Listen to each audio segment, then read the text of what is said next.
கர்த்தர் உங்களை ஆசீர்வதிப்பாராக. இந்த ஞாயிற்றுக்கிழமையும் சோத்திரம். தேவனாகிய கர்த்தர் சொல்லுகிற ஒரே ஒரு வார்த்தை உங்களுக்கு ஆசீர்வாதமாக இருக்கும், உங்கள் குடும்பத்துக்கு ஆசீர்வாதமாக இருக்கும், உங்கள் பிள்ளைகளுக்கு ஆசீர்வாதமாக இருக்கும். எரேமியா 33ஆம் அதிகாரம் 3வது வசனம் நீங்கள் கவனமாக கேட்க வேண்டும். எரேமியா 33:3வது வசனத்தில் ஆண்டவராகிய இயேசு கிறிஸ்து சொல்கிறார், என்னை நோக்கி கூப்பிடு, என்னை நோக்கி கூப்பிடு, உனக்கு அறியாதது எட்டாதது நான் என்ன செய்கிறேன், செஞ்சு காட்டுறேன். உனக்கு அறியாதது எட்டாவது தேவனாகிய கர்த்தர் உங்களுக்கு காட்ட விரும்புகிறார். அப்போ உங்களுக்கு அறியாதது எட்டாததும் நீங்கள் தேவ சபைக்கு போனால் தான் உங்களுக்கு எல்லாம் தெரியும்.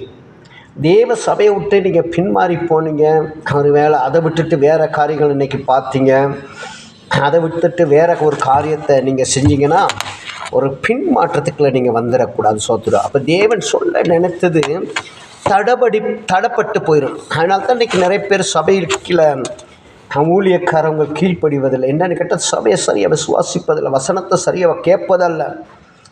அப்போ சபையில் போயிட்டு வார்த்தைக்கு நீங்கள் முக்கியத்துவம் கொடுக்க வேண்டும். இந்த வசனம் யாரை பார்த்து ஆண்டவராக இயேசு கிறிஸ்து உலகத்தை பார்த்து சொல்கிறாரா, அவங்கள பார்த்து சொல்கிறாரா, அடுத்தவங்கள பார்த்து சொல்கிறாரா, எந்த மதம்னு போட்டிருக்கா, எதுவுமே கிடையாது. ஆனால் ஒரே ஒரு காரியத்தை சொல்கிறா, நீங்கள் எல்லாம் என்னை நோக்கி கூப்பிடுங்க, உங்களுக்கு அறியாதது எட்டாதது நான் பெரிய காரியங்களை செய்வேன். அப்போ இந்த மாதத்தில் இந்த வாரத்தில் உங்களுக்கு பெரிய காரியம் இந்த ஞாயிற்றுக்கிழமை வேணுமா வேணாமா? தேவன் செய்கிற பெரிய காரியம் வேணுமா? உலகம் கொடுக்குற சின்ன சம்பளம் வேணுமா? சின்ன காரியம், உலகத்தில் சின்ன காரியம் தான். அப்போ தேவன் சொல்கிறா, உனக்கு அறியாத எட்டாவது நான் பெரிய காரியங்களை செய்ய நான் நினைத்திருக்கேன், பெரிய காரியங்கள். இப்போ தேவனிடத்துலேருந்து பெரிய காரியத்துக்கு தான் நம்ம வாழ்ந்து போகணுமே ஒழிஞ்சு சின்ன காரியத்துக்கு போகக்கூடாது. ஏன்னா நம்ம பெரியவங்க, அனுபவத்தில் நம்ம தாயும் தகப்பனுமா இருக்கவங்க பெரியவங்க.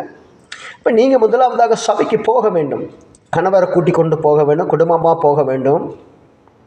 சபைக்கு போகலனாலும் நிறைய பேர் சொல்லுவாங்க, எனக்கு சத்தியத்தை குறித்து நல்லா தெரியும், சபையை குறித்து நல்லா தெரியும், ஆவியானவர் உங்களோட பேசினாலும் நீங்கள் சபையை வேஸ்ட் பண்ண மாட்டீங்க, சபைக்கு விரோதமாக நிற்க மாட்டீங்க. ஞாயிற்றுக்கிழமை நீங்கள் ஊழியக்காரனுக்கு விரோதமாக நிற்கிறீங்களா இல்லையோ,